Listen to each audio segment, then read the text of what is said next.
Hello everyone, welcome back to my channel. আশা করছি তোমরা অনেক ভালো আছো, সুস্থ আছো।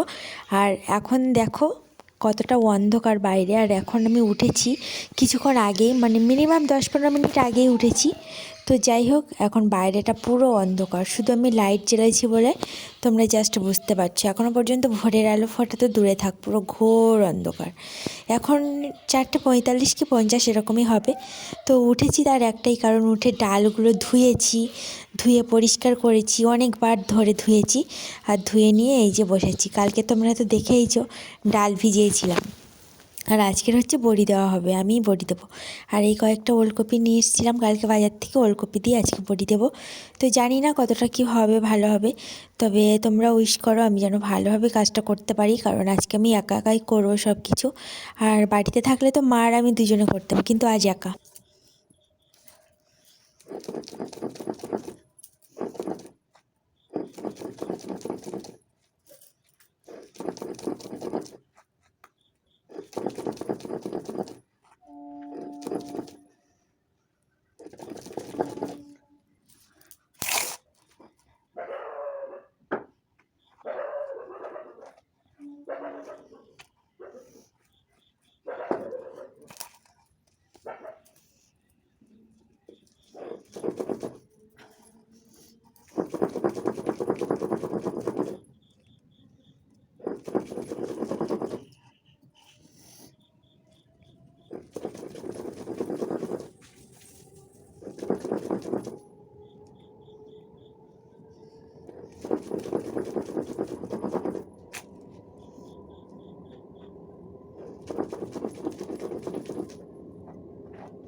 জানি না কতটা কাজ সম্পন্ন করতে পারবো, তো অনেকটাই হয়ে গেছে। এখানে ওলকপি গ্রেট করে নিয়েছি, এবার জাস্ট লবণ মশলাগুলো রেখেই দেবো, নিয়ে চলে আসবো। অবশ্যই নিয়েও চলে এসেছি, শুধু লবণই তো ব্যাপার, লবণই দেবো শুধু, আর কিছুই নয়। আর এখানে ডালটাও দুবার করে বেটে ভালো করে মিহি করে নিয়েছি।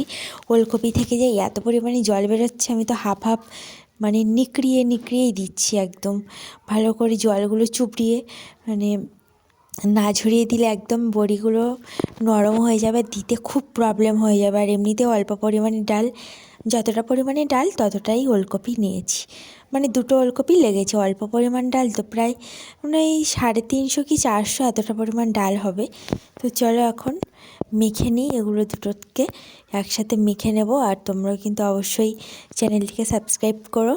আমার মতো সিচুয়েশানে কে কে পড়েছে অবশ্যই কমেন্ট করে জানাও। আমি তো বাড়িতে একাই রয়েছি, আর আমি একা একাই নিজের বুদ্ধিতেই সব কিছু কাজবাজ করছি। আর একা তো সেই এমনিতেই একদিন একদিন দিতেই হবে, সবসময় তো সবাইকে পাওয়া যায় না।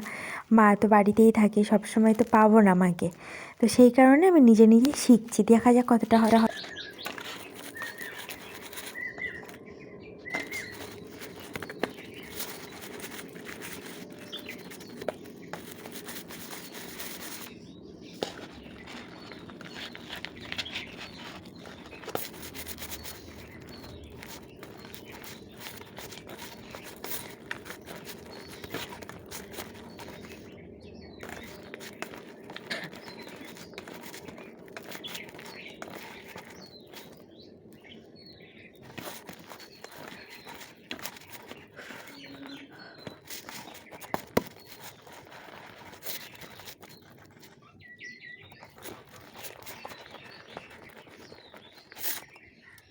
তো অনেকটাই হয়ে গেছে বন্ধুরা। আর এইখানে সব জায়গা মানে রেডিও করে নিয়েছি, জানি না কতটা কি হবে, আমি বারবার একই কথাই বলে ফেলছি। এখানে একটু রোদ আসে, কিন্তু এখনও পর্যন্ত রোদের দেখা নেই। কালকে কত সুন্দর রোদ উঠেছিল, সেই কারণে আমি আজকে ডাল ভিজিয়েছিলাম যে আজকে সুন্দর করে বড়িটা দেবো, আজকেও সুন্দর রোদ বের হবে। কিন্তু আমি যেদিন বড়ি দিই, আমার শুধু ওই ভাগ্যটা যে এত বাজে হয় সত্যি। আমি বাড়িতেও যে কবার বড়ি দিয়েছি সে কবারই রোদ খুব অল্প, আজকেও সেম। তো সেই কারণের জন্য তো চলো আমি এখন বড়িগুলো দিয়ে নিই, তোমাদেরকে পরে শেয়ার করব। আর মিনিমাম এখন 6:30 কি 6:45 এরকম বেজেছে, মানে মোটামুটি আমি 1.5-2 ঘন্টার মধ্যে ডাল বেটে ওলকপি গ্রেট করে ভালো করে মেখে নিয়েছি, মোটামুটি 2 ঘন্টার মধ্যে। তো চলো আমি দিয়ে নিই, তারপর তোমাদের সাথে কথা হবে। তো বন্ধুরা তারপর বড়ি দিয়ে এসেছি, আর বড়ি দিয়ে এসে শুয়েছি, তো আর উঠতেই ইচ্ছা হচ্ছে না, মনে হচ্ছে ঘুমিয়ে পড়ি। কারণ প্রায় 3:30 4টে নাগাদ উঠেছি, তো উঠে একটু ফোনের কাজ বাজ ভিডিও এডিট করা এইসব করছিলাম, তারপরেই তো ডাল বাটতে চলে গেলাম, তোমাদের দেখালাম। তো এখন তোমাদের বাইরে গিয়ে দেখাবো কেমন হয়েছে। রোদটাও তেমন দেখছি না আজকে, দেখো হালকা রোদ। জানি না কি হবে আমার বড়িগুলো, প্রথমবার দিলাম। আর তোমরাও কিন্তু কমেন্ট করে জানাবে কেমন হয়েছে। এখনও উঠছে না, ওকে বলছি বারবার উঠতে, উঠছে না। কটা বাজে জানো তো? 8:40। 8:40 বেজে গেছে, আর আমি প্রায় 7:40-এর দিকে বড়ি দেওয়া হয়ে গেছে। এই 1 ঘন্টা হয়েছে চুপচাপ ফোন ঘাঁটছিলাম, একটু ফোনে মানে ভিডিও এডিট করছিলাম, এইসব করছিলাম। তো চলো এখন তোমাদের দেখাই। কি ঠান্ডা পড়েছে, মানে উঠতেও ইচ্ছা হচ্ছে না। কেমন হয়েছে বড়িগুলো অবশ্যই জানাবেই। দেখো বাইরেই দিয়েছি, পুরো আমাদের কলতলার কাছেই, আর এখানে খুব ভালোই রোদ আসে জানো তো, সেই কারণে এখানে বড়িগুলো মেলে দিয়েছি। তবু আমি বস্তাটা নিয়ে ওদিকে সরিয়ে দিচ্ছি, কারণ রোদটা কিন্তু আগে আরও ডান সাইডটাতেই বেশি আসে। খুব বড় বড় করেই দিয়েছি, মায়ের বাড়িতে এর থেকেও ছোটো ছোটো করে বড়ি দেই। তো দেখা যাক শুকনো হওয়ার পর কেমন হয়, বা খেতে পারবো কি না আদৌ, সেটাই চিন্তায় রয়েছি জানো তো। লবণও বেশি হয়ে গেল কিনা সেটা এখনও তো বুঝতে পারবো না, না রান্না হলে। তবে সেই কারণে এইসব একটু টেনশানে রয়েছি। আর ও দেখছিল চুপচাপ করে, ও আরও বলছিল কত সুন্দর লাগছে। রোদের অবস্থা দেখতে পাচ্ছ তো, রোদ পুরো একদম অল্প, রোদ যেন ঘুমিয়ে যাচ্ছে পরপর। তো যাই হোক বন্ধুরা, আমি এখন বড়িটা দিয়ে নিই, তোমরা অবশ্যই জানিও কেমন হয়েছে।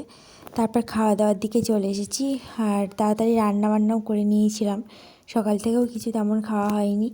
আর এখানে উচ্ছে আলু ভাজা করেছি আমার জন্যে। মেয়ে তো খায় না উচ্ছে, তবে একটু আলু ভাজা টাজা খেতে পারে। আর করেছিলাম সয়াবিনের একটা তরকারি। এটা সব দুবেলার মতোই করে নিয়েছি, মানে রাতের বেলাও এটাই খাবো। তো যাই হোক, তোমাদের কেমন লাগলো সেটাও জানিও, আর তোমরাও কিন্তু পুরো ভিডিওটার সাথে থেকো। তারপর বৌদিদের বাড়িতে সন্ধ্যাবেলা আমাকে ডাকছিল, বৌদি যে এসো তো একটু আমাদের বাড়িতে। ও বাবা, এসে দেখি ওদের বাড়িতে কড়াইশুঁটির কচুরি হচ্ছিল জানো তো। আর কেমন লাগে তোমাদের সেটাও জানিও। আর এইখানে আমি বৌদিকে কয়েকটা লুচিও বেলে দিচ্ছিলাম, এসে হাতে হাতে লেগে দিলে দেখবে যে কোনো কাজ যেন তাড়াতাড়ি হয়ে যায়। তো সব কিছু প্রায় ভাজা কমপ্লিট, আর আমার মেয়েকে তো বৌদি খেতেই দিয়েছিল, ওরাও ভাইজিরাও অনেকে খাচ্ছিল। এইখানে সব কিছু রেডি হয়ে গেছে, আর সবাইকে একটা দুটো টিফিনের জন্য বেশ চলছিল ভালোই। আমার মেয়ে তো একদম আগেই খাওয়া শুরু করে দিয়েছিল এসেই মাত্র। তো তোমাদের কেমন লাগে এটা জানিও কিন্তু। আর ওখানেও কিন্তু কড়াইতে তরকারি হয়ে গেছে, তড়কা করে নিয়েছে, খুব সুন্দর একটা গন্ধও আসছে। তো তোমাদের কেমন লাগলো আজকের ভিডিওটা অবশ্যই জানিও। সকাল থেকে তো প্রচুর টায়ার্ড, মানে সেই সুদূর ভোরবেলা থেকে। তো আজকে এই পর্যন্ত, আমি এবার ঘুমোবো। ততক্ষণ তোমরা সাথে থাকো, বাড়ি গিয়ে ঘুমিয়েই যাবো খাওয়া দাওয়া করে।